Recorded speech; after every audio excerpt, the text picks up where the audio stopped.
Dawrpui Kohhran ten hey Krismas zanin khom bana ruai te nau ni ringo talom le so chiar nen hey pu thuam te ho hian em ni don ni zai khom mun nia kan nei me ka sol fa zai le khuang ni zai chung mi te ei tur chu thalai le pawalai ten alo buat sai muk mai hey an ser chuan ngek nguk mai he lai to himo tu la hian sem don vel me ka ni hey zai khom dan te po dang a chen chu zai chak deuh lam chak deuh mai helama tru langai sia dar som le mi som pakwari ta helama thing pui an lo thli boka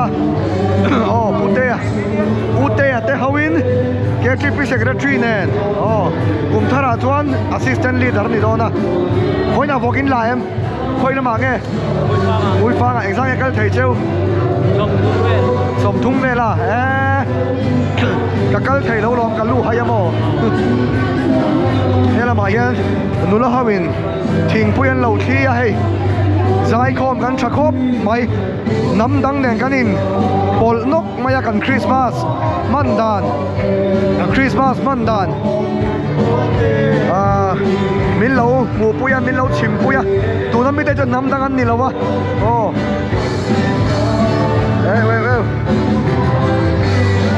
short lock kan nei ni ta Pathian fak le choi moi na kan nei a Krismas la in kham lo takin rual u tenen kan zai khom mei pui chepin lai hen mei pui kan chepa mei pui lam kwal mup me kan Kohhran upa hawin hey kan lim khop mai a chen in lam chau ton ne lam chuak ve kan nia lama nam dang te po hey an lo chim puya kan lom he ni te hian lấy rol zok te po mun dang kan lovin kena chung chungin pulian za mate lomom khop mai kan va lim tak em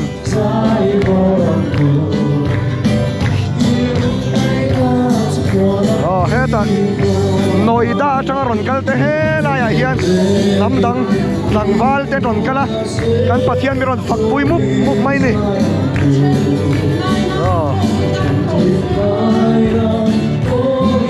kan va lom tak em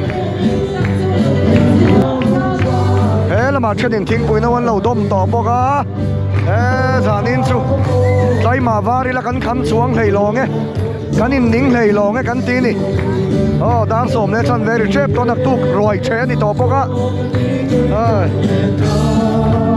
he lama kan nu da thian ho te po nuwa man ti khop mai hey heta pima shuai le tlangwal jo shuaten la an shuai boka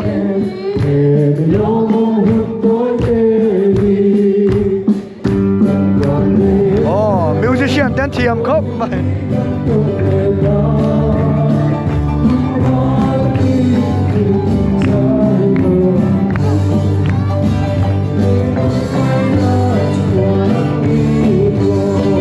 lau pang pon nuwa man ti hey nge hi Krismas chu di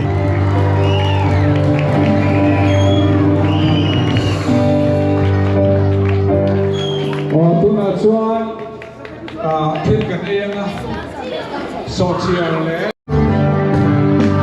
le ron semta teirol ten di hian aron sema hey ruai che te nau kan nei ni remat mai lom so chiar kan pir do ne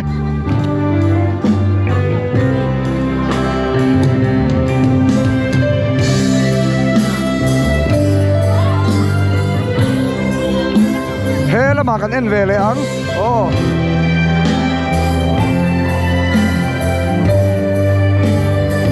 hetiang hian chai rol zok te rol thar ti tur nge nun dan khotang nun dan an zir chho zela a shan pa in zir tir vak ngai na om to lova zol buk te kan nei to lova kau shan le wai em hi kan zol buk ani to mai chu wang chuan he ti hian kau shana ten tangkai chho don ron nula chho thana hei sarai te po tu oi em mai ne bi sakite so ta maria te nom boka tiang hian he ta shia ta te anom boka so ta nula tlangwal le tlei rol zok te nula la no pang tak te heng te po hian na khina chuan an ron chun zum don ani an Krismas man dan hi an la thlir let ve le don ani kau than le khotla nga hian Christian na hi kan von nun tla na ngai zela biakin to la hian kan tu le fa te kan hruai zel hi poimo em ani chu Christian nun dan tha kan in zir tir na ani a kan zol buk tha tak ani helai mun hi mo chuan helai an nam dang te pon so kan mi zo so chiar nge mai chun pir ve ta hong mai atu yan ti em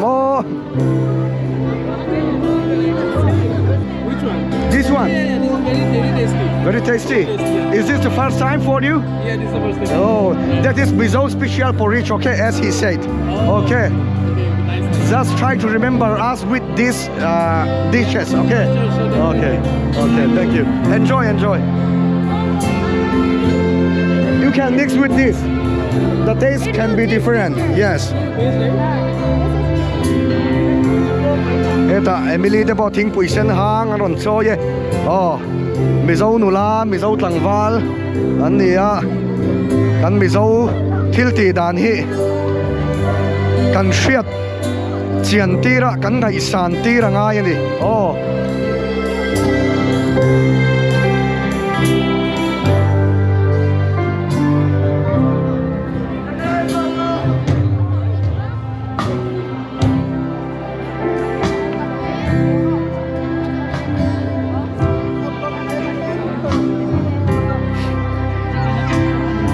đây về hong mấy năm đằng thế phần enjoy how is the taste? Very tasty, yes. How do you say tasty? Sorry? How do you say tasty in miso? So chiar.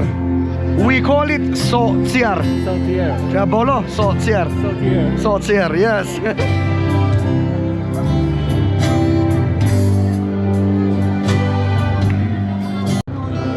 Oh, okay. There is a space over there. It's okay. Oh, okay. How's the taste? Nice. Is this the first taste for you? Yeah. You coming from? I'm from Assam.